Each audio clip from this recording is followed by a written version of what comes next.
Coming up next on our channel, No Place Feels Safe, a series of terrifying tales where safety was just an illusion.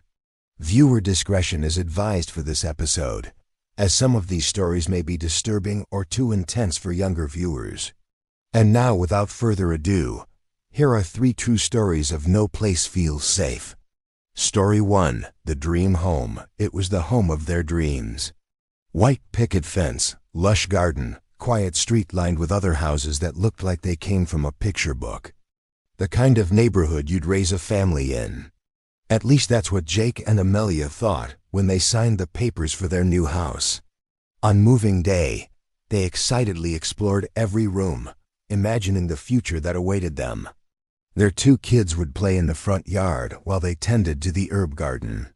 Dinner parties under the grapevine that whiles away the summers. Cozy nights by the fireplace during the winter holidays. This home was more than 4 walls and a roof. It was a promise of happiness. The first week went well. The locals were friendly, introducing themselves as they passed by with baskets of homemade cookies. The older couple down the street even offered to help unpack. But as soon as the weekend came, everything changed. Saturday morning, they were jolted awake by the sound of footsteps on their lawn. Blinking sleep from their eyes, they peeked out of the curtains. There was no one there. Maybe it was just a branch. But as the weeks went by, it happened more and more often. Footsteps on the grass, whispers near the window. Sometimes they even saw shadows that disappeared as quickly as they'd come. Jake dismissed it all as overactive imaginations. Their old house must have been creaking. Their new one was probably just settling. As for the neighbors, maybe they were just being nosy. Then one Saturday afternoon, they found out how nosy. Jake and Amelia had decided to host a small get-together, an opportunity for their friends to see the house they'd been gushing about. Laughter echoed through the gardens, music spilled from the open windows, and everyone marveled at how perfect it all was. Suddenly, a rock smashed through the window. Glass tinkled down the window sills as a crowd of teenagers strolled by, catcalling at the women and flipping off the men. They rushed to gather the shards, canceling the party and spending the rest of the day hiding behind closed curtains. The atmosphere shifted. What was once their sanctuary became a prison.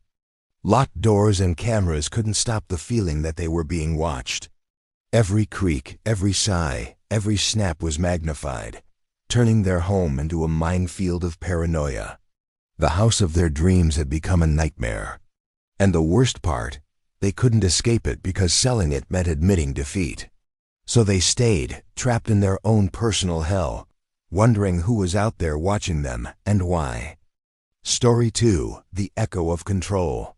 For Sarah, escaping her controlling boyfriend was the hardest thing she'd ever done. Leaving him meant leaving the only life she'd known for the past 5 years. It wasn't easy, but she did it for herself, for her future, and most importantly, for her son, Leo. Once she filed for divorce, she found her strength. With support from her sister, she landed a new job, a cozy apartment, and most importantly, a restraining order against her ex. Her life was finally turning around. Then strange things started to happen. At the local coffee shop, a stranger asked her the same question her ex always asked. "What took you so long?" He said with a smirk, echoing Daniel's favorite taunt. Startled, Sarah froze. Was it just a coincidence? But then it kept happening. At the grocery store, while buying the same groceries Daniel liked, she heard, "You shouldn't be here without me." The voice belonged to a man she didn't know, yet the words sent shivers down her spine. How could this be happening? The restraining order was supposed to protect her from this. Then the phone calls started. Late-night ringers with no one on the line, just Daniel's mocking laugh that sent chills down her spine. She blocked the numbers, but they called from different phones. Was Daniel reaching out to her through others? The thought terrified her. She couldn't prove it, but the fear was real. The joy she'd found outside her toxic relationship was fading, replaced by annoying dread. Each word, each echo of Daniel's voice chipped away at her resolve, making her question her sanity. Was she truly free, or was Daniel's grasp tightening around her life, pulling her back into his world of control? One evening, as Sarah sat in her apartment trying to ignore the insistent buzzing of her phone, she knew she couldn't keep living like this. She loved her new life, her newfound independence, and she wasn't about to let Daniel take it away. But how could she stop something she couldn't prove existed? Trapped in a web of fear and uncertainty, Sarah was forced to confront the unsettling possibility that even in her darkest moments, Daniel's presence lingered like a haunting echo, reminding her that love doesn't always conquer all, especially when it's a battle between two hearts where only one knows its own darkness. Story 3. The Airbnb on the beach. The Michigan sun beat down on the sprawling home by the water. Inside, 8 people lounged about, excited for their long weekend getaway. There were 6 kids, 2 adults. They planned to spend their time swimming in Lake Michigan, building sandcastles, barbecuing, playing board games. In short, a typical fun-filled family vacation. The first 2 days were great. They explored nearby towns, discovered hidden beaches, enjoyed bonfires, and made memories that warmed their hearts. But as evening fell on the 3rd day, things changed. It started with noises, banging, thudding coming from within the house. They checked everywhere, but it seemed to be coming from the walls. Then they saw him on the beach. He was tall, thin, and seemed to materialize from the mist hanging low over the lake. He stood there silently, staring at the house, not reacting when someone called out to him. Then he walked into the water and disappeared. Terrified, they called the police. But when officers arrived, the man was gone. The rest of the night was filled with whispers, shadows, and fear. Someone was definitely circling the house. By midnight, the parents were too scared to sleep.